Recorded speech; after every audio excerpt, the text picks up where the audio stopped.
এই চা দোয়ানে যে বইয়া বইয়া গান শোনেন, টেলিভিশনের নাটক সিনেমা দেখেন, ওইখানে বাদ্য বাজে না? কথা বলে না? ওইখানে গান হয় না? তো আপনি বুড়ো মানুষ এনে কিতা করেন? চাচা, আব্বা, ওই দাদা, আমরা কি করেন? হ্যাঁ, বইয়ে বইয়ে বিড়ি খান আর টেলিভিশনের মধ্যে গান শুনেন, নাটক সিনেমা দেখেন। মানে হ্যাঁ, কিছু বলবেন না? না কি বাতিজা, আমরা কি আর হে বয়স আসেনি? তে হে বয়স না থাকলে আপনি কিতা চানেন?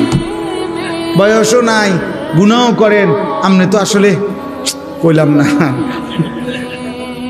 আমি তো শক্ত মানুষের না। গুনাও তো একটা আড্ডির মতো হয়ে গেছে, শৈল যেরকম আড্ডি, গুনাও তো একটা শক্ত পাথর হয়ে গেছে গুনাহ।